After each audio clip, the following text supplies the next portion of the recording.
Right bye. So NEET physics work energy பாரோட lecture 1ல் நம்ம இருக்கோம். Work energy and power. ரைட்டா? Work energy and power. ஆக்சுவலாக இது ஒரு பிரமாதமான லெசன் பை. இந்த லெசனில் பொல்யூஷனையும் நம்ம கூட சேர்த்துக்கணும். பொல்யூஷனோட சேர்ந்தது தான் ஒர்க் எனர்ஜி பார். எல்லா வருஷமும் மினிமம் 1 மேக்ஸிமம் 2 நீட் கொஷின் இதில் இருக்கும். பட் கான்செப்ட் படிக்கிறது ரொம்ப ரொம்ப நல்லது. அதுக்கப்புறம் சம் போகிறது ரொம்ப ரொம்ப ஈஸி. ரைட். ஸோ ஒர்க்குனா என்ன, எனர்ஜினா என்ன, பவர்னா என்ன. உனக்கு ஆரம்பிக்கிறதுக்கு முன்னாடியே நான் ஒரு விஷயம் சொல்லியிருந்தேன். 3 பேருமே ஸ்கேலார் தான். ஒர்க்கும் ஸ்கேலார், எனர்ஜியும் ஸ்கேலார், பவரும் ஸ்கேலார். ஸ்கேலாரான்னு கண்டுபிடிக்கிறதுக்கு ஒரு சின்ன ஐடியா. எவ்வளவு, அதாவது ஹவு மச், அதுக்கு மட்டும் நீங்கள் பதில் சொன்னீங்கன்னா, எவ்வளோ அதுக்கு மட்டும் பதில் சொன்னீங்கன்னா அதுக்கு பேரு ஸ்கேலார். ரைட்டா? Pradeep, good evening bye. Good evening sir. Indiran, good evening bye. Good evening sir. Right. So scalar எவ்வளோடா ஒர்க் பண்ணீங்க சார்? நான் ஒரு 10 ஜூல் ஒர்க் பண்ணேன். எவ்வளோ எனர்ஜி வேணும்? எனக்கு ஒரு 100 ஜூல் எனர்ஜி வேணும் சார்.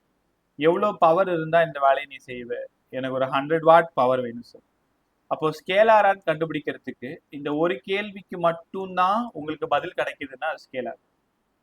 ப்ளஸ் எங்கிருந்து அப்படின்னா அது வெக்டார். இப்போ உன் டேடியோட நீ பைக்கில் போயிட்டு இருக்க, நான் உன்னை பார்த்து கேட்குறேன், பா எவ்வளோ ஸ்பீடாக போகிறேன், எவ்வளோ ஸ்பீடாக போகிறேன், அதுக்கு மட்டும் நீங்கள் பதில் சொன்னீங்கன்னா ஸ்கேலார். எவ்வளோ ஸ்பீடாக போகிற, எந்த பக்கமாக போகிறேன் சார்? நான் ஒரு 10 kmph போகிறேன், டுவர்ட்ஸ் நார்த்து போகிறேன். அப்போ டுவர்ட்ஸ் நார்த்து டைரக்ஷன் இருக்கு, வெக்டார். ஸோ அப்போ எவ்வளோன்னு ஒரு கேள்விக்கு மட்டும் பதில் சொன்னா ஸ்கேலார். எவ்வளோ பிளஸ் எங்கிருந்து 2 கேள்விக்கு பதில் சொன்னா அது வெக்டார். ரைட்டா? ஸோ இப்போ நம்ம பார்க்க போற ஒர்க்கு, எனர்ஜி, பவர் 3 பேருமே கம்ப்ளீட்டா ஸ்கேலார் தான். ரைட் சார், புரிஞ்சிருச்சு. டாபிக்லார் போயிடுமா? இப்போ தான் ஆக்சுவலாக டாபிக்லார் நம்ம போகிறோம். ஒர்க்குக்கு ஜென்ரலாக என்னப்பா ஃபார்முலா? எவ்வளோ நான் ஃபோர்ஸ் கொடுத்தேன், அதனால எவ்வளோ டிஸ்பிளேஸ்மெண்ட் நடந்தது. Product of force into displacement. Product of force into distance, displacement வா விருப்பம் தான், இடத்த பொறுத்தது. Product of force into distance, force into distance. ரைட்டா? Srinivas, good evening bye. அப்போ W=F.S. பை இந்த லெசனை பொறுத்த வரைக்கும் எஸ், டிஸ்டன்ஸ், டிஸ்பிளேஸ்மெண்ட் நம்ம எல்லாமே எஸ் தான் யூஸ் பண்ண போகிறோம். ரைட். ஃபார்முலா பேசிட்டீங்க சார், இன்னும் கொஞ்சம் நல்லா சொல்லி கொடுங்களேன்.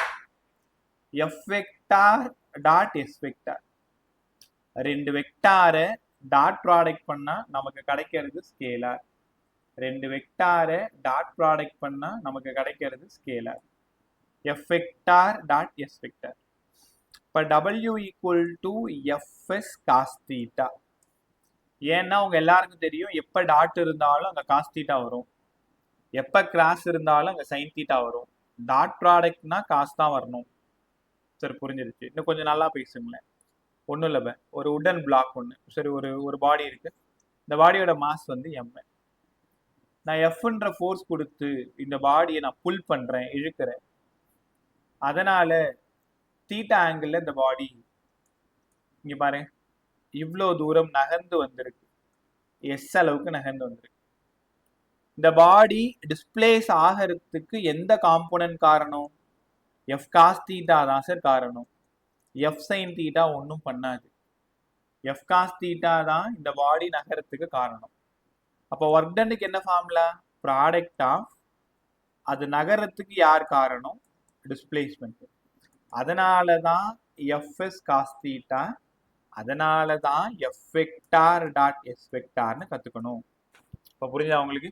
F cos θ தான் இந்த பாடி நகரத்துக்கு காரணம். F cos θ தான் இந்த பாடி நகரத்துக்கு காரணம். So work done = product of force into displacement. Product of force into displacement. இனிமேல் ஒர்க் டன் ஃபார்முலா கேட்டாங்கன்னா நீ முதல்ல இதை தான் சொல்லணும், Fs cos θ தான் சொல்லணும். வெக்டார் ஃபார்முலா கேட்டாங்கன்னா F வெக்டார் டாட் S வெக்டார்னு சொல்லணும். ரைட் சார், புரிஞ்சிருச்சு. இப்போ தீட்டா 0வா இருந்தால் என்ன மீனிங், தீட்டா 180 இருந்தால் என்ன மீனிங், தீட்டா 90 இருந்தால் என்ன மீனிங், இதெல்லாம் போகட்டும் சார். அதுக்கு முன்னாடி எங்களுக்கு அந்த யூனிட்டை கற்றுக் கொடுத்துருங்களேன். ஒர்க்குக்கு என்னெல்லாம் யூனிட் இருக்கு இந்த ஒரே ஸ்க்ரீனில் முடிச்சிடறேன், கவனமாக கவனி. Work done, force into displacement. Cos theta விட்டுருங்க, தேவையில்ல. நியூட்டன் மீட்டர், எங்கெல்லாம் நியூட்டன் மீட்டர் பார்க்குறியோ அதெல்லாம் ஒர்க் டன்னோட யூனிட். இல்லைனா ஜூல்னு ஒரே வார்த்தையில் சொல்லிக்கலாம் சார். யூனிட் ஆஃப் ஒர்க்கு ஜூல்னு எங்களுக்கு தெரியும். இது எல்லாமே என்னடா யூனிட் சார்? இது எல்லாமே எஸ்ஐ யூனிட். அப்படின்னா சிஜிஎஸ்னு ஒருத்தன் கூட வந்துகிட்டே இருப்பானே. ஆமா சார், சிஜிஎஸ் எழுதுனீங்கன்னா டைன் சென்டிமீட்டர். சார் புரிஞ்சிருச்சு, நியூட்டனுக்காக டைனு, மீட்டருக்காக சென்டிமீட்டர் சிஜிஎஸ்ல. இது எல்லாம் சேர்த்து எழுதுனீங்கன்னா அதுக்கு பேரு இஆர்ஜி, இஆர்ஜி. இது ரெண்டும் என்னப்பா யூனிட்? CGS unit. அடுத்து நீ என்னை பார்த்து கேட்குற, இந்த ஜூலுக்கும் இஆர்ஜிக்கும் என்ன சார் சம்பந்தம்? ஒரு ஜூல் வேணும்னா 10⁻7 இஆர்ஜி, இல்ல ஒரு இஆர்ஜி வேணும்னா 10⁻⁻7 ஜூலு. நம்ப மாட்டோம், ஒழுங்கா சொல்லுங்க. நியூட்டன் மீட்டர், நியூட்டன் மீட்டரை எப்படி எழுதலாம்? Newton kilogram metre second power -2. இங்க ஒரு மீட்டர். அப்ப நியூட்டன் மீட்டருக்கு சரியான விஷயம் kilogram metre square second power -2. Right sir, புரிஞ்சிருச்சு. ஒரு கிலோகிராம் எத்தனை கிராம்? 1000 கிராம். ஒரு மீட்டர் எத்தனை சென்டிமீட்டர்? 10⁻2. அப்ப 10⁻4 சென்டிமீட்டர் ஸ்கொயர் செகண்ட் பவர் -2.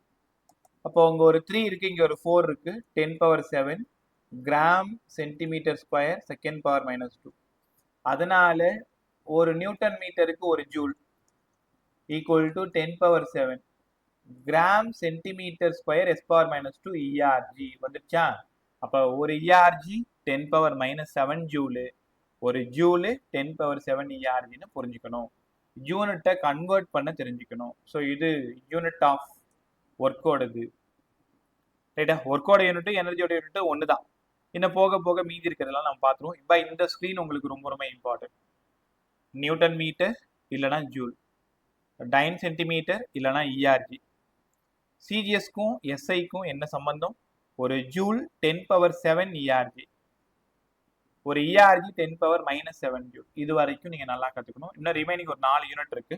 அந்த 4 யூனிட்டையும் நம்ம எனர்ஜியில போய் பார்க்கறது தான் நல்லது. ரைட்டா? இப்போதைக்கு யூனிட் ஆஃப் ஒர்க்னு கேட்டா இதெல்லாம் நீங்க சொல்ல தெரியணும். சார் கத்துக்கிட்டோம். அடுத்தது கிருத்திக், குட் ஈவினிங். தீட்டா 0னா என்ன, தீட்டா 180னா என்ன, தீட்டா 90னா என்ன? அதுக்கு முன்னாடி சில பேருக்கு தெரிஞ்சிருக்கும், சில பேருக்கு தெரியாம இருந்திருக்கும். இல்லைனா பரவாயில்ல. அக்யூட் ஆங்கிள்னா என்னங்க சார்? தீட்டாவோட வேல்யூ லெஸ் தென் 90 இருந்தா அதுக்கு பேரு acute angle. Acute angle work டனோட சைன் என்னவா இருக்கும் சார்? உங்களுக்கு தெரியாதா? பாசிட்டிவா தான் சார் இருக்கும். அக்யூட்னா தெரிஞ்சிருச்சு. அப்டியூஸ் ஆங்கிள்னா என்ன சார்? அப்டியூஸ்னா கூட 90 விட அதிகமாகவும் 180க்கு ஈக்குவலாகவும் கம்மியாகவும் இருக்கும். அப்படி இருந்தால் அது obtuse angle. Obtuse angle cos 190க்கு மேல second quadrant all silver tea cups, silver sine மட்டும் தான் பாசிட்டிவ். அப்ப காஸ் நெகட்டிவ். அதனால obtuse angle work done negative. ஒருவேளை தீட்டாவோட வேல்யூ சரியா 90 இருந்தா ஒர்க் டன் 0ன்னு கத்துக்கணும். Acute angle work ton positive, obtuse work done negative. 90 இருக்கும்போது ஒர்க் டன் 0. இவ்வளோ பேசுனீங்களே, எக்ஸாம்பிள் சொல்லுங்க, நாங்க எப்படி கத்துக்கிறது? ரைட். ஸோ முதல்ல தீட்டா 0 வச்சு பேசிடுவோம். தீட்டா 0ல ஏகப்பட்ட எக்ஸாம்பிள் பார்த்துருவோம். தீட்டா 0 ஒன்றும் இல்லை, ஒரு பாடி, ஒரு ஸ்மூத் சர்ஃபேஸோ ரஃப் சர்ஃபேஸோ எதுல இருக்கு. மாஸ் ஆஃப் த பாடி எஃப்ன்ற ஃபோர்ஸ் கொடுக்குறேன். அதனால இந்த பாடி எஸ் அளவுக்கு டிஸ்பிளேஸ் ஆகுது. ஆமா சார், தீட்டா 0 எங்களுக்கு புரியுது. ஏன்னா எஃப்பும் எஸ்ஸும் ஒரே டைரக்ஷனா இருக்கு. அதனால தீட்டா 0. அப்ப தீட்டா 0வா இருந்தா work done FS cos theta. Cos 0 ஒன்று தானே, அப்போ ஒர்க் டன் எஃப்எஸ் தானே, விச் மீன் பாசிட்டிவ் மேக்சிமம். இதுக்கு மேல வேல்யூ போக முடியாது இல்ல, ஒரே டைரக்ஷன்ல. ஒன்றும் இல்லை, ஒரு பால் இங்க இருக்கு. அந்த பாலை ஜஸ்ட் டிராப் பண்ணுங்க. மேல இருந்து அந்த பால் கீழே விழுது. ஆமா, விழுந்துட்டு போட்டோமே, என்னப்ப weight of the ball mg, அதாவது gravitation force acts downward. Direction of displacement h, downward, theta 0. Work done equal to force into displacement உங்க எல்லாருக்கும் தெரிஞ்சிருக்கும் mgh. ஏன் sir positive? Acute angle positive, work done mgh. ஒன்றும் இல்லை, ஒரே நிமிஷம். ஒரு ஸ்ப்ரிங் இருக்கு, இந்த ஸ்ப்ரிங்ல எம்ன்ற ஒரு மாசை அட்டாச் பண்ணியிருக்கேன். எக்ஸ்டர்னல் ஃபோர்ஸ் கொடுத்து, அதாவது என் கையால அந்த மாசை பிடிச்சி எக்ஸ்டெண்ட் பண்றேன், இழுக்கிறேன், அந்த பாடி இந்த அளவுக்கு நகருது. அப்ப இங்கேயும் தீட்டா 0. அப்ப தீட்டா 0னால என்ன meaning? Work done positive sir maximum. அப்ப என்ன கத்துக்கிறீங்கன்னா, தீட்டா 0னா என்ன அர்த்தம்? எஃபோட டைரக்ஷனும் எஸ்ஸோட டைரக்ஷனும் ஒரே டைரக்ஷனா இருந்தா தீட்டா 0. தீட்டா 0வா இருக்கும் பொழுதுதான் ஒர்க் டன் பாசிட்டிவ்னு நீங்க எல்லாம் கத்துக்கணும். ரைட்டா? ஸோ எக்ஸாம்பிள் எப்படி வேணாலும் கிரியேட் பண்ணலாம். Work done by the gravitational force, work done by the external force, இந்த மாதிரி நீங்க எந்த பக்கம் புஷ் பண்றீங்களோ அதே டைரக்ஷன்ல பாடி உங்க கூடவே வந்தா தீட்டா 0. அவ்வளவுதான் சார், புரிஞ்சிருச்சு. தீட்டா 180 பத்தி கொஞ்சம் பேசுங்களேன். ஸோ தீட்டா 180 அகெயின்ஸ்டா இருக்கிறது தான் 180. சமீப காலமா இப்பதான் ஃப்ரிக்ஷன் நம்ம படிச்சோம். மாஸ் எம், ஆக்சுவலா இது ஒரு ரஃப் சர்ஃபேஸ். ரஃப் சர்ஃபேஸ்ல தான் ஃப்ரிக்ஷன் இருக்குன்னு உங்களுக்கு புரியும். எக்ஸ்டர்னல் ஃபோர்ஸ் நான் இந்த பக்கமா கொடுக்குறேன், அப்ப ஃப்ரிக்ஷன் ஃபோர்ஸ் அகெயின்ஸ்டா இருக்கு. டைரக்ஷன் ஆஃப் டிஸ்பிளேஸ்மெண்ட் எஸ் இந்த பக்கம் இருக்கு. என்னோட கேள்வி work done by the friction force. காதுல வாங்கு, work done by the frictional force. நான் வந்து எக்ஸ்டர்னல் ஃபோர்ஸ்ல கேட்கல. எக்ஸ்டர்னல் ஃபோர்ஸா இருந்தா தீட்டா 0. நான் கேட்டிருக்கிறது ஃப்ரிக்ஷனல் ஃபோர்ஸை பத்தி கேட்டிருக்கேன். ஆமா சார், ஃப்ரிக்ஷன் ஃபோர்ஸ் லெஃப்ட்லையும் டிஸ்பிளேஸ்மெண்ட் ரைட்லையும் இருந்தா angle between them is 180 degree.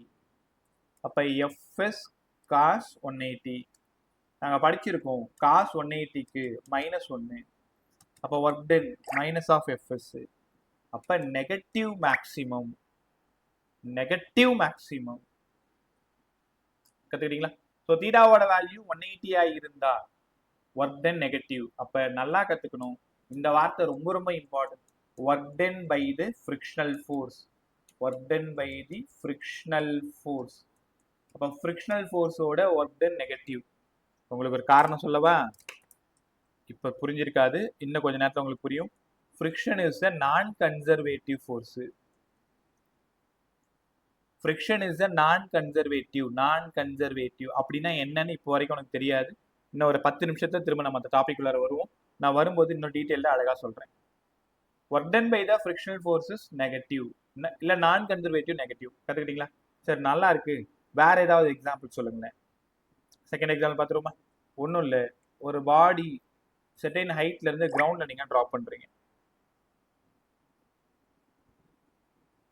Certain ஹைட்ல இருந்து கிரவுண்ட்ல டிராப் பண்றீங்க. டைரக்ஷன் ஆஃப் டிஸ்பிளேஸ்மெண்ட் இதே டைரக்ஷன் தான். நான் உங்ககிட்ட கேட்க போறது work done by the gravitational force கிடையாது. நீங்க ஏர்ல ஒரு பாடியை மேல இருந்து கீழே த்ரோ பண்றீங்க, அப்ப கீழ இருந்து மேல ஒரு ஃபோர்ஸ் ஆக்ட் ஆகும். என்னங்க சார் ஃபோர்ஸ்? அது தெரியாது எங்களுக்கு. அதுக்கு பேர் தான் ரெசிஸ்டிவ் ஃபோர்ஸ். உங்களுக்கு இன்னும் புரியுற மாதிரி சொல்லணும்னா ஏர் டிராக். யோசிச்சு பாரு, உன் கையில இப்போ ஒரு பால் இருக்கு, அப்படியே எழுந்து நின்றுட்டு அந்த பாலை டிராப் பண்றேன்.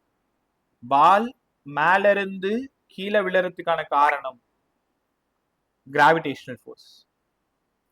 பாடி மேல இருந்து கீழே விழும் பொழுது அதுக்கு அகைன்ஸ்டா ஒரு ஃபோர்ஸ் ஆக்ட் ஆகும். அதுக்கு பேர் தான் ரெசிஸ்டிவ் ஃபோர்ஸ்னு சொல்லணும், இல்லைன்னா ஏர் ரெசிஸ்டன்ஸ்னு சொல்லணும். இன்னும் நல்லா சொன்னா, ஸ்மார்ட்டா சொன்னா ஏர் டிராக்னு சொல்லணும். அப்ப work done by the air resistive ஃபோர்ஸ்னு உங்ககிட்ட நான் கேட்கிறேன். தோ சொல்றேன் சார் 180 டிகிரி. ஏன்னா ரெசிஸ்டன்ஸ் ஃபோர்ஸ் மேலையும் டிஸ்பிளேஸ்மெண்ட் கீழையும் ஆக்ட் ஆகுது. அப்ப கண்டிப்பா ஆன்சர் நெகட்டிவ். அப்போ work done by the air resistance negative. காதுல வாங்க எல்லாருமே, work done by the air resistance negative.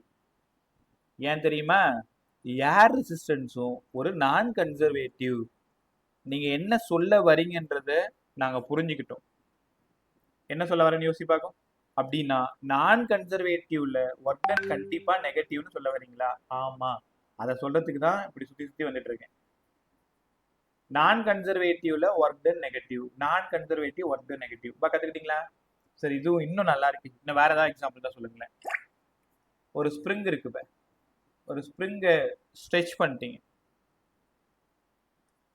Stretch பண்ணும் பொழுது எக்ஸ்டர்னல் ஃபோர்ஸ் தான் இந்த பக்கம் ஆக்ட் ஆகும். நான் சொல்றது அப்படியே கற்பனையா யோசிச்சுப்பாரு. ஒரு இங்க அட்டாச் பண்ணியிருக்க ஒரு ஸ்ப்ரிங்கை ஒரு மாஸ் வச்சுக்கிட்டு அந்த ஸ்ப்ரிங்கை நான் எக்ஸ்டெண்ட் பண்றேன், ரைட் சைடில் எக்ஸ்டெண்ட் பண்றேன். பட் விட்டா அது ஒரிஜினலுக்கு வந்துடும். என் வார்த்தையை காதில் வாங்க, விட்டா அது ஒரிஜினலுக்கு வந்துடும். அதுக்கு யார் காரணம்னா இங்க இருக்கிற நிறைய பசங்களுக்கு தெரியும். அதுக்கு பேரு ரீஸ்டோரிங் ஃபோர்ஸ். ரீஸ்டோரிங் தமிழ்ல மீட்டு கொண்டு வருதல்னு அர்த்தம். மீட்டு கொண்டு வருதல். எக்ஸ்டர்ன் ஆன ஸ்ப்ரிங்கை திரும்ப கொண்டு வருது. இல்லைன்னா நீங்க சின்ன பிள்ளையில விளையாண்டுருப்பீங்க. ஒரு ரப்பர் பேண்டை ஸ்ட்ரெச் பண்ணுங்களேன். ஸ்ட்ரெச் பண்ணும்போது ரொம்ப பெருசா மாறிடும். நீங்க உங்க கையை எடுத்துருங்க, ஒரிஜினலுக்கு வந்துடும். அது ஒரிஜினலுக்கு வரதுக்கு யார் காரணம்? அதுக்கு பேர் தான் மீட்பு விசை, ரீஸ்டோரிங் ஃபோர்ஸ். எப்பவுமே எக்ஸ்டர்னல் ஃபோர்ஸ் எந்த பக்கம் ஆக்ட் ஆகுதோ அதுக்கு எதிராக தான், அகைன்ஸ்டா தான் ரீஸ்டோரிங் ஃபோர்ஸ் ஆக்ட் ஆகும். இப்போ என்னோட கேள்வி, work done by the restoring force sir கண்டிப்பா 180 டிகிரி தான் சார். ஏன்னா ரீஸ்டோரிங் ஃபோர்ஸ் இந்த பக்கம் இருக்கு, டிஸ்பிளேஸ்மெண்ட் இந்த பக்கம் இருக்கு, அதனால ஷியரா நெகட்டிவ். இப்போ work done by the restoring force negative. அப்ப நெகட்டிவ்னு வந்துட்டாலே நான் எங்க ஒர்க் பண்ணியிருக்கேன்? நான் கன்சர்வேட்டிவ்ல தான் ஒர்க் பண்ணியிருக்கேன்னு அர்த்தம். இப்போ கன்சர்வேட்டிவா இருந்தா பாசிட்டிவ். எக்ஸாம்பிள் எப்படி வேணாலும் கேட்கலாம். Work done by the air resistance ஷியரா நெகட்டிவ். என்ன பாரு எல்லாரும். Work done by the air drag negative. Work done by the resistive force, restoring force negative. Work done by the friction force negative. ஏன்னா எல்லாமே theta 180. அது மட்டும் இல்லை, எல்லாமே நான் கன்சர்வேட்டிவ். இவ்வளோ பேசுனீங்களே, நான் கன்சர்வேட்டிவ்னா என்னன்னே சொல்லலையே. நான் கன்சர்வேட்டிவ். நான் 100 ரூபாய் கொடுத்தா நீ எனக்கு திருப்பி 100 ரூபாய் தரமாட்டேன், 10 ரூபாய் தான் தருவேன். அப்ப இன்புட்டும் அவுட்புட்டும் ஈக்குவலா இருக்காது. அப்படி இருந்தாதான் அது நான் கன்சர்வேட்டிவ். உங்க எல்லாருக்குமே சின்ன பிள்ளையில படிச்சிருப்பீங்க, எனர்ஜி கன்சர்வேஷன்லாம் தெரியும். ஆற்றலை ஆக்கவோ அழிக்கவோ முடியாது, ஒரு வகையான ஆற்றலை மற்றொரு வகையான ஆற்றலாக மாற்ற முடியும். சுத்தமா புரியல sir. Energy neither conserve not to be destroyed. ஆனா ஒரு ஃபார்ம் ஆஃப் எனர்ஜியை இன்னொரு ஃபார்ம் ஆஃப் எனர்ஜியா கன்வெர்ட் பண்ண முடியும்னு நீங்க படிச்சிருப்பீங்க, 8th படிச்சிருப்பீங்க, ரைட்டா? ஸோ அதுதான் இந்த இடத்துல நான் கன்சர்வேட்டிவ்னா இன்புட் அவுட்புட் ஈக்குவலா இருக்காதுன்றது தான். இப்போ work done by the non conservative negative, work done by the conservative positive. Sir கத்துக்கிட்டோம். இந்த தீட்டா 90 வச்சு எக்ஸாம்பிள் சொல்லி கொடுங்க. இதெல்லாம் ரொம்ப இம்பார்ட்டன்ட். கேட்லாக் தேவை. தீட்டா 90 ஒர்க் டனுக்கு எஃப்எஸ் காஸ் தீட்டா காஸ் 90. ஐயோ காஸ் 90 ஜீரோ ஆயிடுச்சு சார். ஆமா, அப்போ ஒர்க்கே நாங்கள் பண்ணலையா? ஆமா, ஒர்க் டன் 0. இதான் நல்லதா ஒரு எக்ஸாம்பிள் சொல்லுங்க. சமீபமாக தான் சர்க்குலர் மோஷன் நம்ம படித்தோம். சர்க்குலர் மோஷன்ல centripetal forces always acts towards the center. Centripetal forces always acts towards the center. அப்படின்னா ஒவ்வொரு பாயிண்ட்லயும் டிஸ்பிளேஸ்மெண்ட்டோட டைரக்ஷன் இந்த இடம் தான் எஸ்ஸோட டைரக்ஷன். டான்ஜென்ஷியல் டைரக்ஷன் உங்க எல்லாருக்கும் தெரியும். டான்ஜென்ஷியல் என்னன்னு சொல்லி கொடுத்துருக்கேன். எஸ். அப்ப இந்த இடம் தான் எஃப்சி இல்லை. அப்ப இங்க எஸ், இந்த இடம் தான் எஃப்சி இல்லை. ஆமா சார், எல்லா இடத்துலையுமே 90 தானே இருக்கு. இப்போ work done equal to FS cos 90.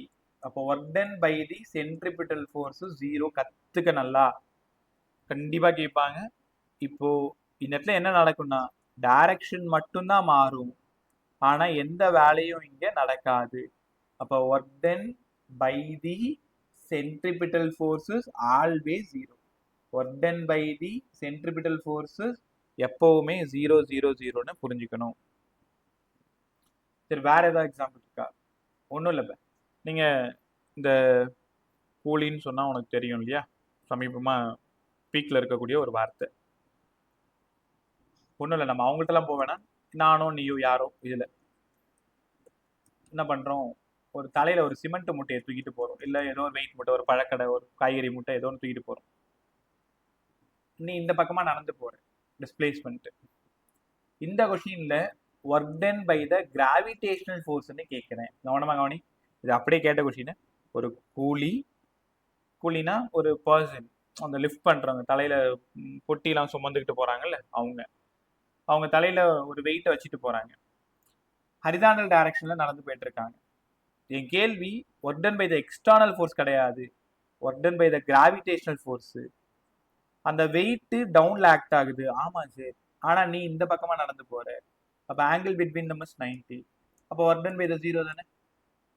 Example ரொம்ப ரொம்ப முக்கியம். ஒரு பர்சன் தலையில ஒரு பேக்கை சுமந்துக்கிட்டு போறாருன்னா work done by the gravitational force தான் 0. அவரு கொடுக்குற ஃபோர்ஸால 0 இல்ல, அவர் ஒரு வேளை இந்த பக்கம் ஃபோர்ஸ் கொடுத்து நடந்து போறாரு, அப்ப பாசிட்டிவ்.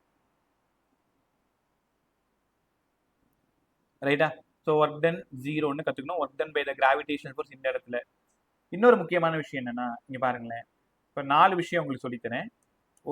ஒரு பிளாக் இருக்கு, மாஸ் m, எக்ஸ்டர்னல் ஃபோர்ஸ் கொடுக்குறேன், அதனால இந்த பாடி இந்த பக்கமா நகருது. Weight of the body always act downward, normal force upward, friction force இங்க. உங்களுக்கான கேள்வி, work done by the external force. எனக்கு பாசிட்டிவ் நெகட்டிவ்னு சொன்னீங்கன்னா போதும், நான் கேட்கும்போது சொல்லுங்க. Friction force, normal force, gravitational force. Start பண்ணுவோமா? எனக்கு பாசிட்டிவா நெகட்டிவான்னு தெரிஞ்சா போதும். Work done by the external force positive sir. Positive sir. காரணம் பாசிட்டிவ் சார். ஏன்னா ரெண்டு பாசிட்டிவ் ஒரே டைரக்ஷன்ல 0 டிகிரி சார். தீட்டா 0, அவ்வளவுதான். சிம்பிளா சொல்லணும். ரெண்டு பேரும் ஒரே டைரக்ஷன்ல போறாங்க, அதனால theta 0. Work done by the friction negative sir. Negative sir. Negative, negative sir. அதனால 180 டிகிரி. இது conservative non conservative? Non conservative. Conservative sir. External force conservative, friction force non conservative. Right, புரிஞ்சிருச்சு. Work done by the normal force 0 sir. ஏன்னா அது பர்பெண்டிகுலரா இருக்காது. பர்பெண்டிகுலரா இருக்கு, அதனால 0. 90. கிராவிடேஷனல் ஃபோர்ஸும் 90 சார். 0 சார். அவ்வளவுதான். இந்த அடிப்படையான விஷயம் கத்துக்கிட்டீங்கனாலே ஒர்க் எனர்ஜி பவர் ஒண்ணுமே இல்லாத நம்ம பண்ணிடலாம். ரைட்டா? ஸோ ஒர்க்கோட பேசிக் ஃபுல்லா முடிச்சிட்டேன். தீட்டா 0னா என்ன, தீட்டா 180னா என்ன, தீட்டா 90, இது எல்லாத்தையுமே வச்சுக்கிட்டு எக்ஸாம்பிள்ஸ் எல்லாமே பேசிட்டோம். ரைட்டா? ஸோ அடுத்தது எங்க சார் போகிறோம்?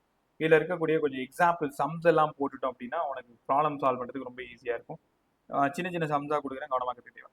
அடுத்தது, இவ்வளோ நேரம் நீங்கள் பார்த்தது work done by the constant force பார்த்தீங்க. இவ்வளோ நேரம் நீங்கள் பார்த்தது work done by the constant force. இப்போ நீங்கள் கற்றுக்க போகிறது work done by the variable force.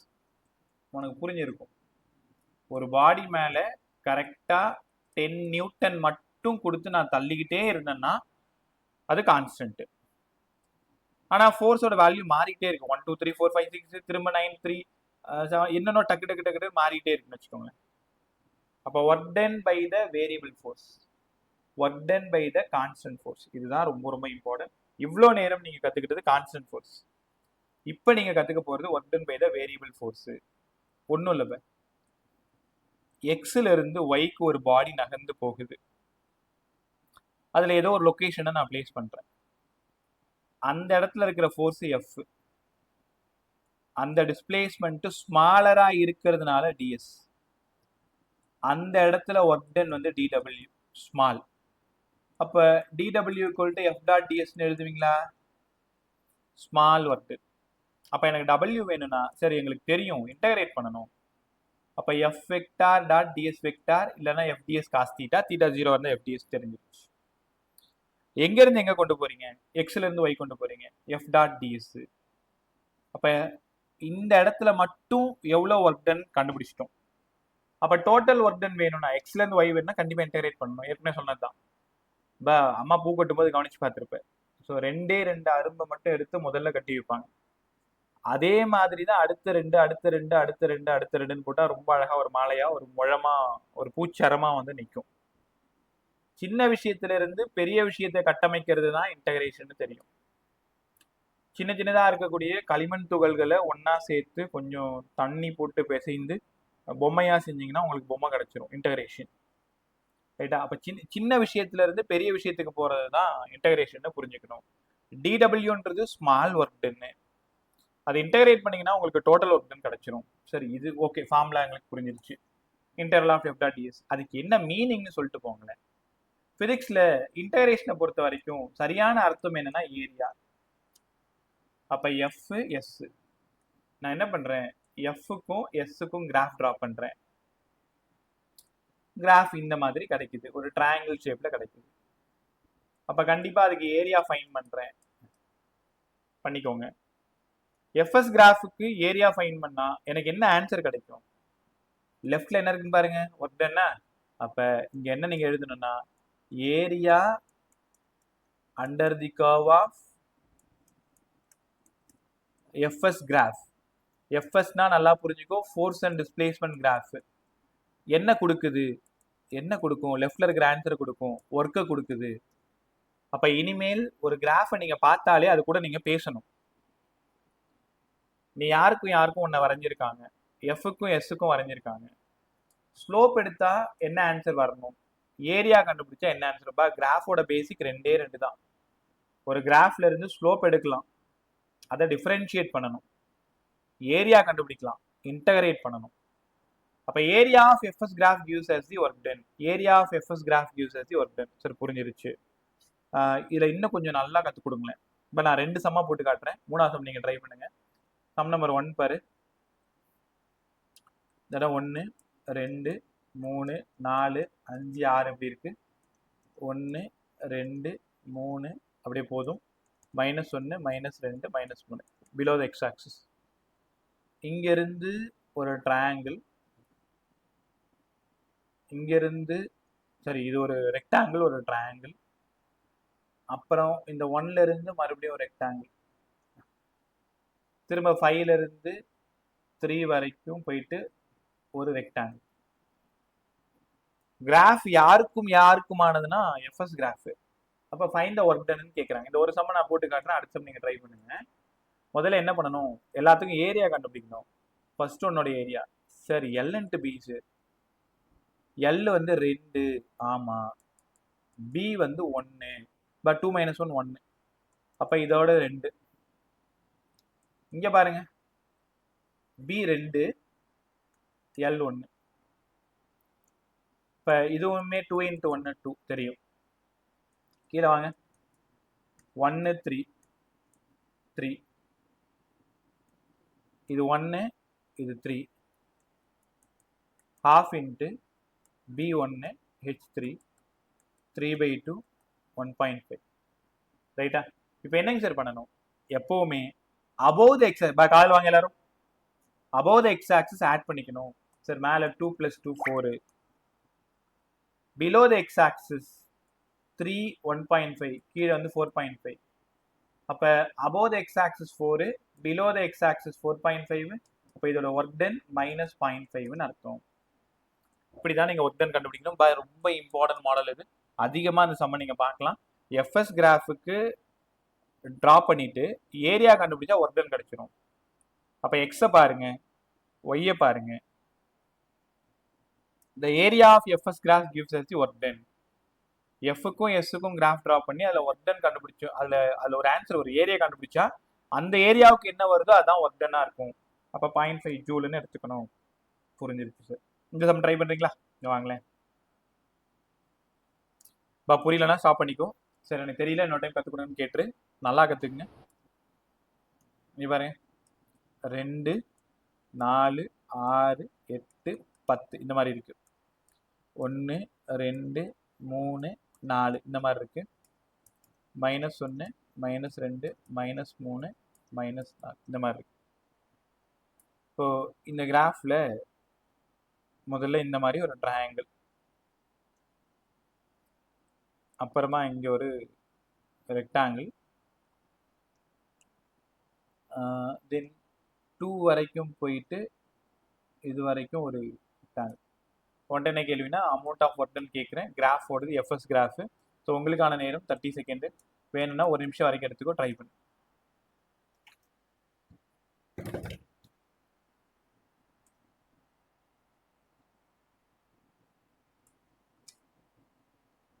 Try பண்ணு, ஆன்சர் சொல்லு. 0.5 0.5 சார். எவ்வளோ? 0.5. 0.5 செக் பண்ணிடுவோம்.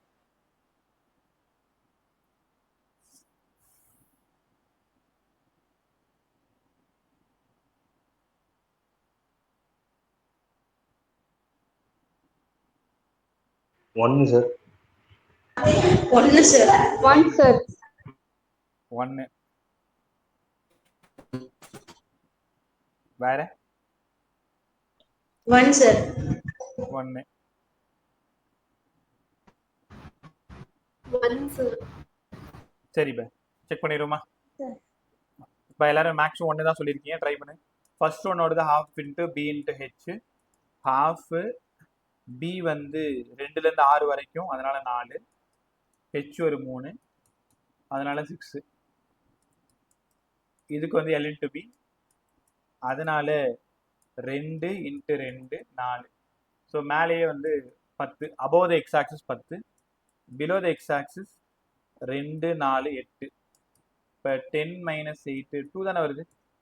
நான் அதை தப்பு பண்ணுறேன்னா பை இது வரைக்கும் 4 வரைக்கும்.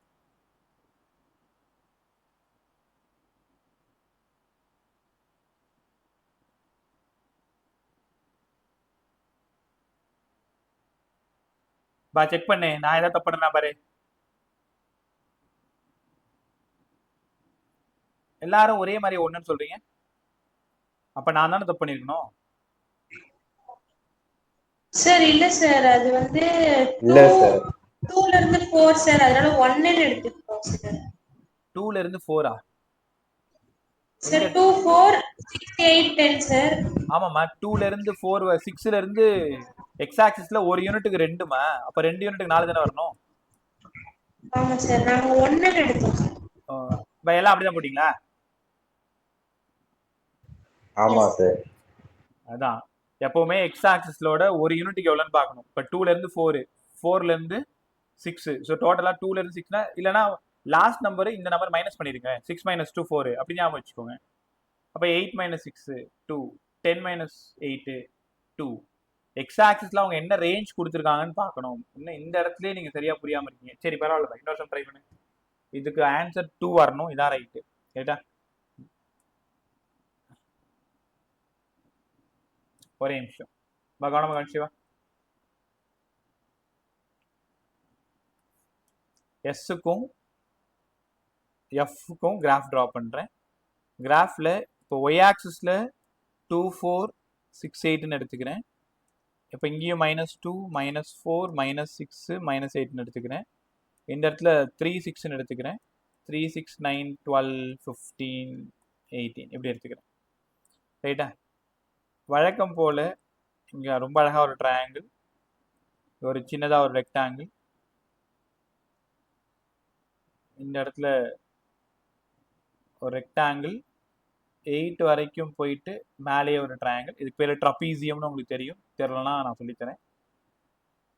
எஃப்எஸ் கிராஃப் ஃபைண்ட் ஒர்க் கேட்குறேன். ஸோ உங்களுக்கான நேரம் 1 நிமிஷம். சீக்கிரமாக சால்வ் பண்ணிட்டு வா.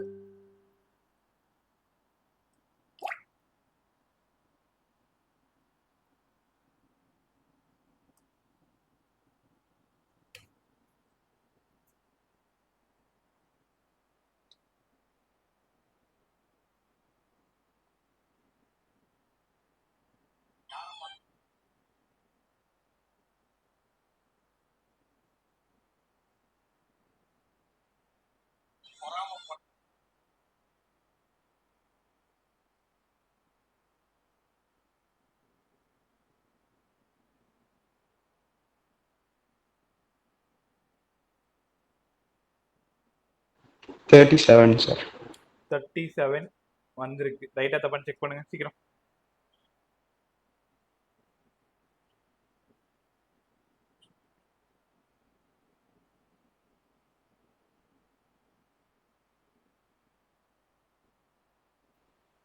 சார் 30 வருது சார். எவ்வளோ 30யா? Yes sir. ஓகே செக் பண்ணிடுறேன். வேற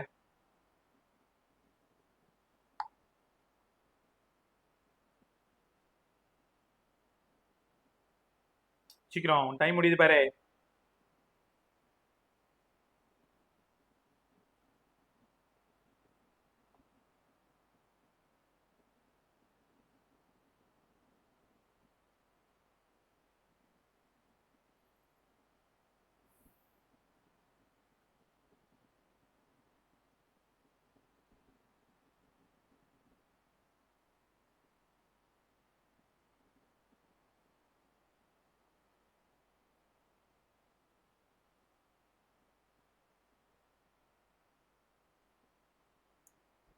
ஏன் அவ்வளோ நேரம் எடுத்துக்கிறேன்? Time ஆயிடுச்சுல்ல.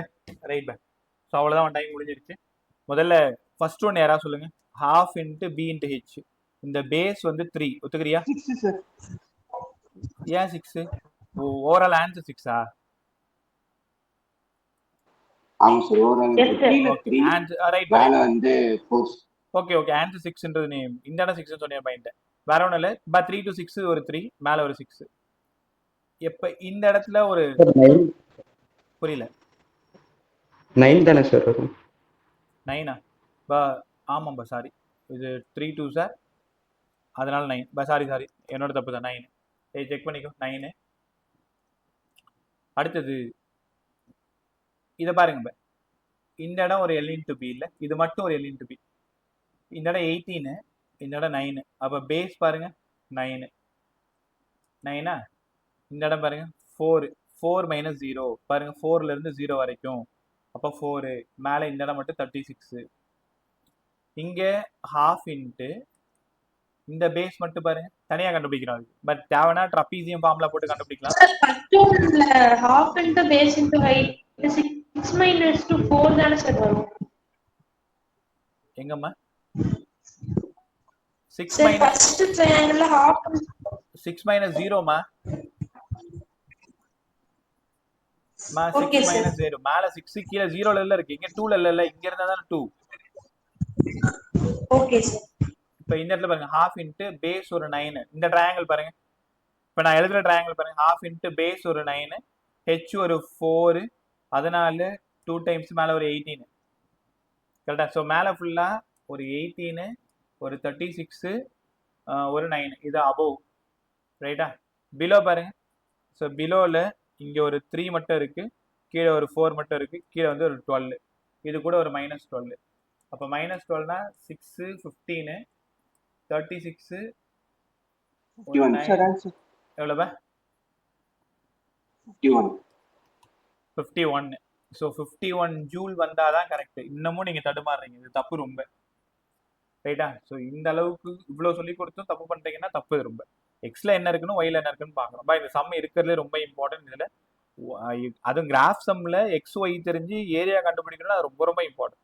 So work done equal to integral of FDS. அப்ப இன்டெக்ரலுக்கு என்ன meaning? Area, force, displacement. Solve பண்ண ஆன்சரு கற்றுக்கிட்டீங்களா? இதே மாதிரி இருக்கிற சம்மா நம்ம பேப்பரில் ட்ரை பண்ணி பாரு. ஃபர்ஸ்ட் சம்மே அந்த சம்மா தான் இருக்கும்னு நினைக்கிறேன். ஒரே நிமிஷம் இருக்கு, அந்த சம்மை பார்த்துருவோமா? குரூப்பில் ரிட்டன் நோட்ஸும் ப்ராப்ளம் பிடிஎஃப்பும் இருக்குது. நான் ஆகாஷ் போடல, இதோ நைட் கொஞ்ச நேரத்தில் போட்டு விட்றேன்.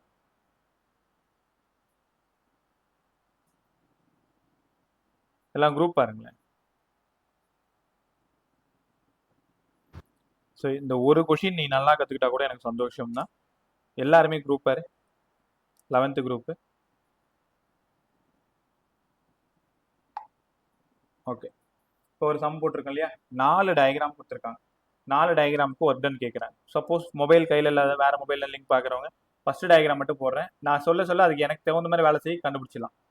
ஃபஸ்ட்டு டயக்ராமு இந்த இடம் 100, மேலே இந்த இடம் 100, இங்கேருந்து 100 வரைக்கும் போகிறீங்க, திரும்ப கீழே -50 வரைக்கும் வரீங்க, வந்துட்டு இப்படி வரீங்க. இந்த இடம் 6, இந்த இடம் 4, இந்த இடம் 2, இந்த இடம் 0. இதோட ஒர்க் டன் என்னவா இருக்குன்னு கேட்குறாங்க. இந்த இடம் ஃபோர்ஸு, இந்த இடம் டிஸ்பிளேஸ்மெண்ட்டு. இது மீட்டரில் தான் இருக்குது, இது நியூட்டனில் தான் இருக்குது. கரெக்டாக சொல்லலாம். ஆப்ஷன்லாம் பார்த்துன்னு இருக்காது. இதுக்கு என்ன ஆன்சர் வரும்னு மட்டும் சொல்லுங்க.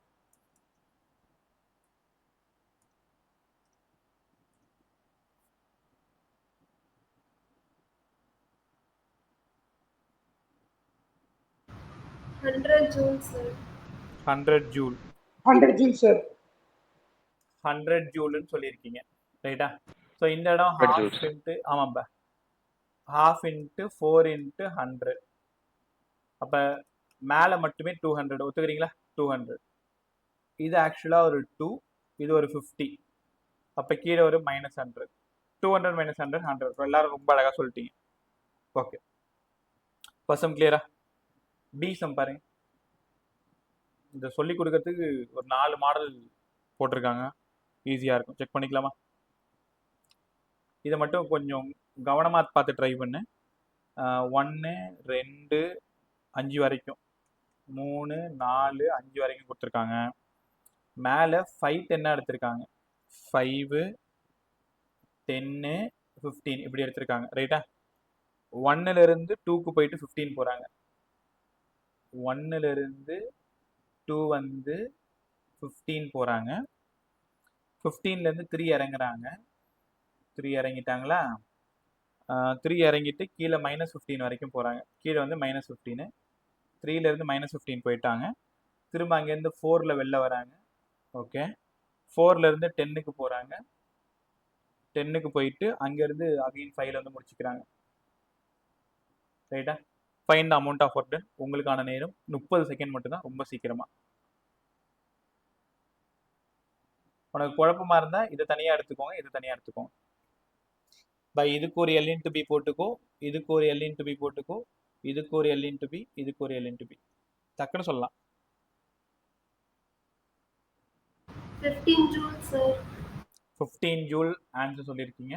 15 சார். 15 வேற எல்லாருக்கும் 15 வருதான்னு பாரு. ஏன்னா ஒரு ஆப்ஷன்ல 15 வேற ஒன்று. 15 joules.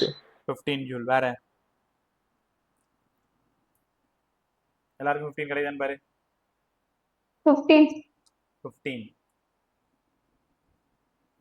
15 sir. 15 15, sir. 15 right. 15 joule சொன்ன அத்தனையும் சரி. பா உங்கள்கிட்ட ரொம்ப ஹானஸ்டா இருங்க. புரியலன்னா புரியலன்னு சொல்லிடுங்க. அப்போ 15 ஜூல் வந்ததுனால நான் அடுத்த கொஸ்டினுக்கு போறேன். இது ரைட்டு. ஃபர்ஸ்ட்டுக்கு என்ன வரும், செகண்டுக்கு என்ன வரும், எப்பவுமே புரிஞ்சுக்கோங்க. above the x axis taken as positive, below the x axis taken as negative. பாசிட்டிவ்ல இருந்து நெகட்டிவ் மைனஸ் பண்ணி மீதி தான் ஆன்சர் சொல்லணும். இது ஒர்க்கு சார், ஸ்கேலாரு, எல்லா இடத்துலயும் நான் ஆட் பண்ணுவேன். இந்த கதையெல்லாம் அங்கே சொல்லக்கூடாது. சரிதா? below the x axis always negative, above the x axis sure positive. மூணாவது சம்மு. ஸோ சூப்பராக சொல்லிடுங்க பார்க்க அழகா. இன்னைக்கு கிளாஸுக்கு போகணும், ஒரு மாடல் செம்ம சூப்பராக கற்றுக்கிட்டோம். அந்த மாதிரி ஒரு திருப்தியோட வெளியில் போகணும். 1 2 3 4 5. ஓகே. இந்த பக்கத்தில் ஒரு 5 இருக்கு, ஒரு 10 இருக்கு, ஒரு 15 இருக்கு. மேலே கீழே வந்து ஒரு -15 வரைக்கும் இருக்கு. -15 கிராஃப் எங்கேருந்து ஸ்டார்ட் ஆகுதுன்னா 1லேருந்து 2 போயிட்டு 15 ஏறுது. 1லேருந்து 2 போயிட்டு 15க்கு ரைஸ் ஆகி 4ல் இறங்குது. 15க்கு ரைஸ் ஆகி 4ல் இறங்குது. ஓகே. 4லேருந்து -15 டவுன் போயிட்டு 5க்கு மேலே ஏறுது. ரைட்டா? ஓகே. பா உன்னோட திறமை தான். நீ சப்போஸ் சால்வ் பண்ண தெரியலன்னா நான் உனக்கு சூப்பராக கற்றுக் கொடுக்குறேன். முதல்ல இதை சால்வ் பண்ணுறதுக்கு ஒரு சின்ன ஐடியா சொல்லிடுறேன். கவனமாக கவனி. இதை மட்டும் தனியாக எல் இன்ட்டு பியில் எடுத்துக்கோ. இதுக்கு ஒரு எல் இன்ட்டு பி எடுத்துக்கோ. இதுக்கு ஒரு ஹாஃப் பிஹெச் தனியாக எடுத்துக்கோ. இதுக்கு ஒரு ஹாஃப் பிஹெச் தனியாக எடுத்துக்கோ. கீழே ஒரு ஹாஃப் பிஹெச் தனியாக எடுத்துக்கோ. இதுக்கு ஒரு எல் இன்ட்டு பி, இல்லை இதுக்கு ஒரு எல் இன்ட்டு பி, இல்லைனா சேர்ந்த மாதிரி எல் இன்ட்டு பி. எப்பவும் விருப்பம் தான். இப்போ ட்ரை பண்ணு.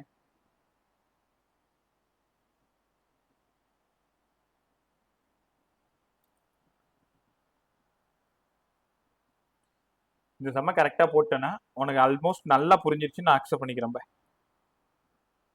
15 joules. 15 சார். மறுபடியும் 15 ஜூலா?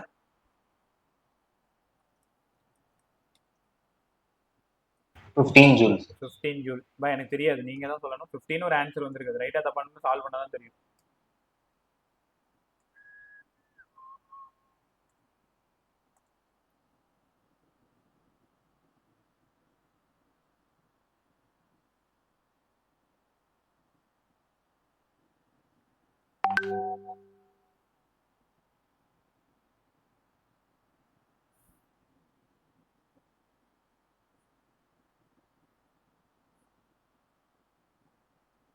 எல்லாருக்கும் 15 வருதா? 15 joules, sir. 15. 15. ஓகே. ட்ரை பண்ணுவோமா? இதுக்கு ஃபுல்லாகவே எல் இன்ட்டு பி போட்டுக்கோங்க. எல் இன்ட்டு பி போட்டால் இது ஆக்சுவலாக 2. இங்கே 3 இருக்குன்னு தெரியாமல் 3 போட்டுறாது. ஃபர்ஸ்ட்லையும் லாஸ்ட்லையும் மைனஸ் பண்ணிக்கணும். 2 கீழே 2 மேலே 5. அப்போ இது மட்டும் 10. இந்த இடம் ஒரு 1, ஹைட் ஒரு 15. அப்போ ½ இன்ட்டு 1 இன்ட்டு 15 7.5. அப்போ இந்த இடம் மட்டும் 7.5. இங்கே ஒரு 1 ஒரு 15. நான் ஏதோ தப்பு பண்ணுறேன்ல, இது 10 தானே, இது வரைக்கும் தானே எடுத்துக்கணும். அப்படின்னா என்ன ஆயிடுச்சு, 5 ஆயிடுச்சு. மேலே 5. ஆமாம்பா, என்னோட தப்பு தான், சாரி. மேலே 5, இது ஒரு 5, இது ஒரு 10. ஸோ மேலே இது வரைக்கும் 15 போட்டிருக்கோம். இங்கே 1/2 இன்ட்டு 1 இன்ட்டு 15, இதுதான் 7.5. அப்போ மேலே மட்டும் 17.5. டாப் ஃபுல்லாக இது எல்லாம் சேர்ந்த மாதிரி 5 சரி 10 15 சாரி 22.5. இது 10 தானே, 10 5 7.5 22.5. இங்கே ஒரு 1 ஒரு 15, இது ஒரு 7.5. ஆமாம், நீங்கள் சொன்ன மாதிரி ஆன்சர் 15. ரைட், ரொம்ப நல்லா சொன்னீங்க. அடுத்தது இன்னும் ஒரு சம்ஸு இந்த சம் ட்ரை பண்ணு. ஒர்க் ஃபுல்லாக முடிச்சிட்டோம், அவ்வளோதான். ஒரு எக்ஸாம்பிள் போட்டுட்ருக்கேன், இது ஈஸியாக சொல்லிடுவீங்க. 3ல் ஸ்டார்ட் ஆகுது, 3லேருந்து இந்த 3 வரைக்கும் ஒரு ஸ்கொயர் மாதிரி வருது.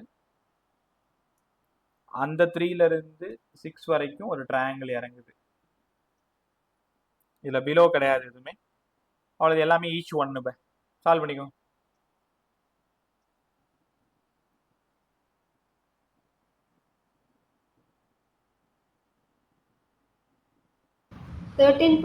joules, sir. அவ்வளோதான், 13.5 ஜூல். ரொம்ப நல்லா சொன்னீங்க, 13.5 ஜூல்.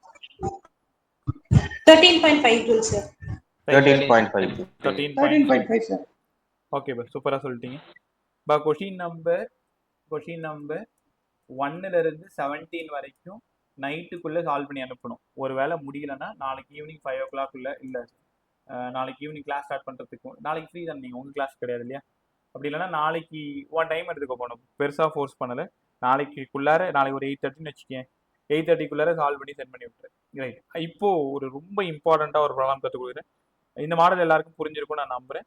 ஸோ இன்னொரு கொஷின், ஒரு இன்க்ளைன்டு பிளேனில் இந்த மாதிரி சம் கேட்டால் என்ன சார் பண்ணுறது? கவனமாக கவனி. கொஷினை நான் எக்ஸ்பிளைன் பண்ணிடுறேன், நான் உனக்கு சொல்லலை எப்படி கொஷின் கேட்பாங்கன்னு சொல்லிடுறேன். ஆக்சுவலாக இது வந்து ஒரு இன்க்ளைன்டு பிளேன். இன்க்ளைன்டு பிளேனோட ஆங்கிள் வந்து 30 டிகிரி. ஒரு பாடி ஆஃப் மாஸ் m, இந்த எம்மோட வேல்யூ வந்து 10 kg. எம்மோட வேல்யூ 10 kg. ரொம்ப இம்பார்ட்டன்ட் மாடல். இந்த ஒரு சம்மை கற்றுக்கிட்டா அடுத்தடுத்த சம்மெல்லாம் உனக்கு அப்படியே அந்த ஐடியா ஈஸியாக இருக்கும். அந்த கேட்டை திறந்து விட்டுரும், நீங்கள் ஈஸியாக உள்ள போயிடலாம். இப்போ என்ன கேட்குறாங்கன்னா, கான்ஸ்டன்ட் வெலாசிட்டியில் கீழே இருந்து F ஃபோர்ஸ் கொடுத்து மேலே தூக்குறேன். அப்போ கான்ஸ்டன்ட் வெலாசிட்டி, அந்த கொஷினில் ரொம்ப முக்கியமான வார்த்தை கான்ஸ்டன்ட் வெலாசிட்டி. இப்போ நல்லா உனக்கு தெரியும், கான்ஸ்டன்ட் வெலாசிட்டினாலே காலங்காலமாக படிக்கிற ஆக்சலரேஷன் 0. டிஸ்பிளேஸ்மெண்ட்டோட டைரக்ஷன், ஏன்னா நான் கீழே இருந்து மேலே தூக்குறேன், டிஸ்பிளேஸ்மெண்ட்டோட டைரக்ஷன் எவ்வளோ டிஸ்டன்ஸ் கொண்டு போகிறேன்னா 10 மீட்டர். அப்போ டிஸ்பிளேஸ்மெண்ட் தெரிஞ்சிருச்சு 10 மீட்டர். இப்போ என் கேள்வி என்னன்னா, ஒர்க் டன் வேணும். கால்குலேட் தி ஒர்க் டன். கொஷினை காலையில் வாங்க, இந்த கொஷின் முடிச்சு நீங்கள் போயிடலாம். ஒரே ஒரு கொஷின், கொஞ்சம் டஃபாக இருக்கிற மாதிரி தான் இருக்கும், ஆனால் நல்லாயிருக்கும். கான்ஸ்டன்ட், சரி, calculate the work done to move a body of mass 10 kg.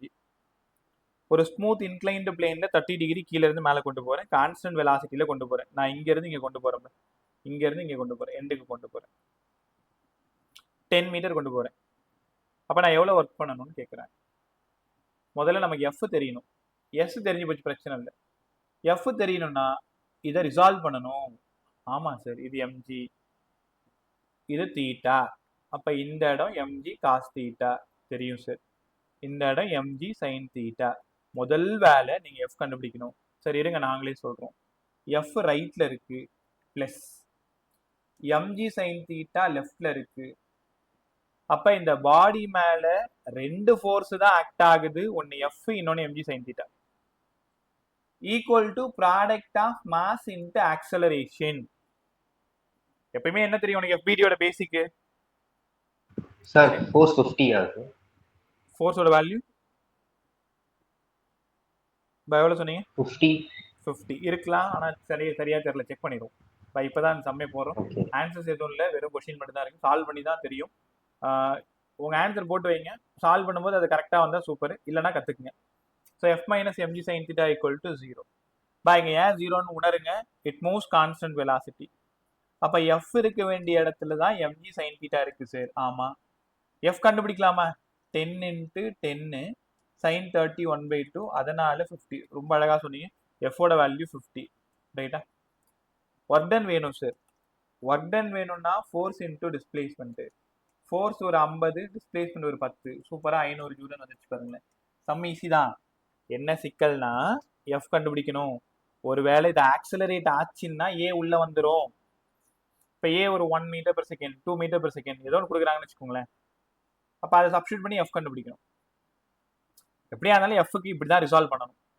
F ரைட்டில் ஒரு இன்க்ளைன்டு பிளேன். இப்போ பார்க் போறீங்க, ஒரு குழந்தை மேலேருந்து விளையாடுறது பார்த்துருப்பீங்கல்ல, ஒரு இன்க்ளைன்டு பிளேனில் அப்படி சறுக்கிக்கிட்டே வரும். நீ என்ன பண்ணுற, கீழே இருந்து ஒரு பொருளை மேலே அப்படி கொண்டு போறீங்க, அதான் காட்சிங்க. அந்த இன்க்ளைன்டு பிளேனோட டிஸ்டன்ஸ் 10 மீட்டர். அப்போ எவ்வளோ ஃபோர்ஸ் கொடுத்தேன்னு தெரியாது. இனிமேல் அந்த ஸ்லைடை பார்க்கும் பொழுது, அந்த இன்க்ளைன்டு பிளேனை பார்க்கும்போது இந்த ரிசால்வ் பண்ணுறதுலாம் உங்களுக்கு நல்லா தெரியணும். இப்போ இங்கே ஒரு சைல்டு இருக்குன்னு வச்சுக்கோங்க. அப்போ weight of the child MG, இந்த காம்போனன்ட்டு எம்ஜி காஸ் தீட்டா, இந்த காம்போனன்ட்டு எம்ஜி சைன் தீட்டா. இதெல்லாம் போய் அதுக்கு சொல்லிட்டு இருக்காது. ஏன்னா அது ஒன்றை பார்த்து சிரிக்கும் அப்புறமா. நீ என்னென்ன சொல்கிறேன்னு கேட்கும், ரைட்டா? ஸோ இது எம்ஜி காஸ் தீட்டா, இது எம்ஜி சைன் தீட்டா. அப்படின்னா நான் எஃப் ஃபோர்ஸ் கொடுத்து இழுத்தேன்னா அதுக்கு அகைன்ஸ்டா ஒரு ஃபோர்ஸ் கீழே ஆக்ட் ஆகும், எம்ஜி சைன் தீட்டா. கவனமா கவனி, இது ஸ்மூத்ல தான். ஒருவேளை இது ரஃபா இருந்தா இங்க ஒரு ஃப்ரிக்ஷன் உள்ள வந்திருக்கணும், கரெக்டா? இப்ப நம்ம படிக்கிறது ஸ்மூத்து, அதனால ஃப்ரிக்ஷன் இல்ல. தெரியுதா? குழப்பிக்காத. ஒருவேளை இங்க ஃப்ரிக்ஷன் இருந்ததுன்னா நீ எஃப்க்கு பதிலா MG sine theta plus F. குழப்பிக்காத, இங்க வா. இந்த எஃப்க்கு பதிலா MG sine theta plus F. இந்த எஃப்க்கு பதிலா மியூ எம்ஜி காஸ் தீட்டா வேற, அந்த மியூ வேற உனக்கு தெரியும். அப்புறமா எஃப் கண்டுபிடிச்சிட்டு வரணும். அது எல்லாமே அடுத்தடுத்த சம் வரப்போகுது பா. இப்போ நான் உனக்கு ஈஸியா உள்ள கொண்டு போயிட்டு இருக்கேன். இது ஒரு smooth inclined plane. Smooth inclined plane கத்துக்கிட்டீங்களா? ஓகே. இப்போ அதே மாதிரி என்னோட ரிட்டன் நோட்ஸ் இருக்கு இல்லையா, ஒர்க் எனர்ஜி பவர்ல குரூப்ல ஒரு ரிட்டன் நோட்ஸ் இருக்கும் பாருங்க. அதுல எவ்வளோ சம் போட்டிருப்பேன்னா, எக்ஸாம் இதை முடிச்சுட்டு கொஷின் 1 2 3 4 4 சம், 4 சம். அதில் ஒரு சம் நான் போட்டேன். செஷன் முடிஞ்சதுமே அந்த 3 சம்மை முதல்ல சால்வ் பண்ணேன். முதல்ல என் நோட்ஸ்ல இருக்கிற சம்மை சால்வ் பண்ணேன். அது கூட அந்த 17 சம் கொடுத்தேன் இல்லையா, அதை சால்வ் பண்ணேன். இன்னைக்கு உங்களோட வேலை வெறும் ஒர்க்ல இருக்கிற சம்மை மட்டும் முடிக்கிறது. அடுத்த கிளாஸ் வந்தீங்கன்னா எனர்ஜி பவர் ஒரே கிளாஸ் முடிச்சு விட்டுலாம். 2 கிளாஸ் ஆகும். பொட்டென்ஷியல் எனர்ஜி வேற இருக்கு, அது கொஞ்சம் புரியாம இருக்கும். ஸோ நெக்ஸ்ட் வீக்ல, இந்த வீக் சண்டேல இந்த லெசன் பாதி முடிச்சிடறேன். அடுத்தது அதே மாதிரி சர்க்குலர் மோஷன் இந்த வீக் ஃபுல்லாக உனக்கு ஷெடியூல் சொல்லிடுறேன். சர்க்குலர் மோஷன்ல செம்ம கம்ப்ளீட் பண்றது, ஒர்க்கில் செம்ம கம்ப்ளீட் பண்றது. இந்த சாட்டர்டே வரைக்கும் அதுதான் உங்களோட வேலை. நடுவில் ஒரு வேலை எல்லாரும் நீங்கள் அவைலபிளாக இருந்தீங்கன்னா